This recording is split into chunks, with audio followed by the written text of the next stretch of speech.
Before this video gets underway, I wanted to say two things. Firstly, happy Halloween. It is October 31st once this video is going to be published, so I hope y'all are having a safe, fun, and spooky time with those you care about. Just make sure you're following the rules for tonight. Never blow out a jack-o'-lantern before midnight, always wear a costume, and of course, always check your candy.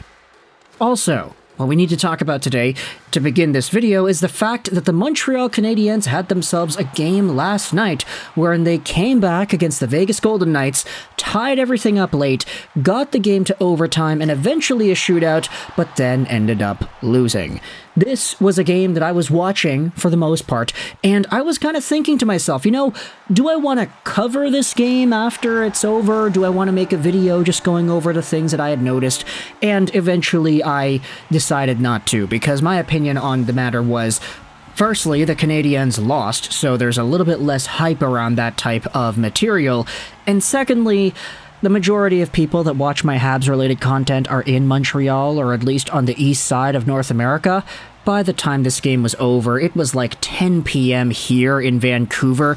It was 1 a.m. over there in Montreal. And I was like, okay, it's going to take another half an hour to make a video about it, and do I really want to wait for the processing and everything to work itself out and have the Canadiens fans that are projectedly going to watch the video already going to bed? And I was like, okay, it's not worth it. Let's just talk about this a little bit in the video tomorrow. So that's what we'll do. The Canadiens ended up getting things tied up. Nick Suzuki, good on him for forcing an overtime by scoring that goal late. But the Montreal Canadiens actually dominated that game against Vegas when it comes to shots and shot majority. They were going out there and actually controlling the play, and they battled hard against the number one team in the NHL. Sure, this wasn't the perfect game. You had guys, especially on the back end, like Jordan Harris and Mike Matheson, that didn't really look all too good.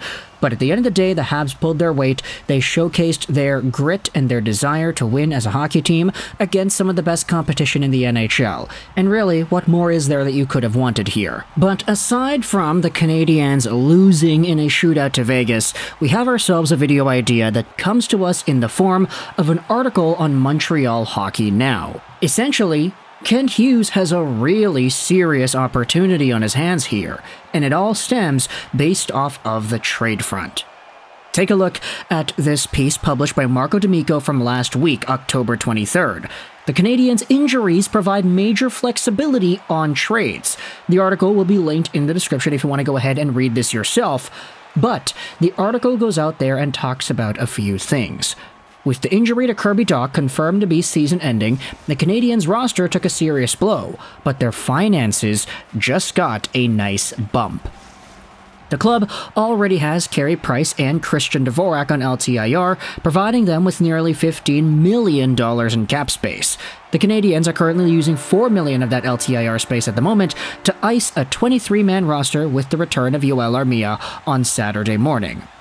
Now, the article goes out there and says that Dvorak is probably going to be returning to the lineup soon, the earliest being November 4th, so he'll be coming off of the LTIR. However, with Dach out of the season, he too is able to be placed on it, meaning his $3.36 million would be tacked on the Price's $10.05 million for a total relief amount of $13.86 million a year.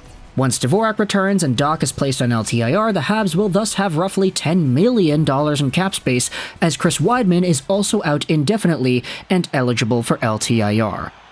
What does it mean, though?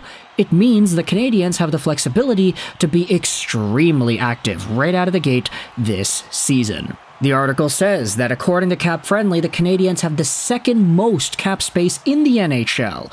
And with a bunch of teams going out there with players that they are trying to send away, the Montreal Canadiens could become the ultimate facilitators of these moves. We had already talked earlier in the week about Connor Garland, Vancouver Canucks forward, that has been on the block, that has requested a trade, and who has a 4-point-something mil cap hit attached to his profile, and how the Canadiens could get involved in making some sort of a 3-team trade happen, wherein they retain a part of Garland's salary, get some draft picks, get some capital in the process, and then send him away to another team. So the other team can get Garland at a massive discount if both Vancouver and Montreal end up retaining. The article, if you scroll down even further, talks about how there are a bunch of names, Mantha, Joseph, Garland, Boquist, that have bigger salaries that could be on the trading block, and essentially it concludes with even more flexibility to work with now that Carey Price's contract was placed on the LTIR. Kent Hughes will have the liberty to work with his finances yet again to seek out some trades that could benefit the club in the short and long term. The Habs have been no stranger to doing this type of stuff. Just recently, the Jeff Petrie trade, the third one, actually. The first one was Petrie and Paling for Matheson, the second one was the Erik Carlsson trade, and the third one was Petrie to Detroit. There was 50% salary retained there. Also, if you go further back, you have yourselves that Nick Bonino trade, wherein the Canadiens got Bonino and some of his salary before sending him over to the Pittsburgh Penguins. Of course, you have the trades where Montreal themselves are holding back on their own players, Dadonov getting shipped off to Dallas, Kulak to Edmonton, Lehkonen to Colorado, all with 50% salary retained. And then, of course, the big one that we had talked about the other day, the Sean Monahan trade, wherein the Montreal Canadiens took on Monahan's full contract along with a first-round pick for nothing. The Habs have had this ability to just take every extra dollar that they have available to them in spending money, LTIR or regular cap space otherwise, and squeeze out whatever draft pick, prospect, or asset they could convert that money to. And with this idea in mind, Carey Price is out, Kirby Dach is out, $13 million of cap space that's going to be available to the Montreal Canadiens. There is an opportunity to do this again. So, let's refer to some of the names that are tossed around in the piece. Anthony Mantha is a guy that we had already talked about, the idea of him getting traded to the Canadiens in exchange for Yoel Armia. Connor Garland also has been tossed around there. Mathieu Joseph for the Ottawa Senators, I don't think is a guy that they would be interested in trading anymore, mostly because the Sens don't have the desperation to sign Shane Pinto like they had last time.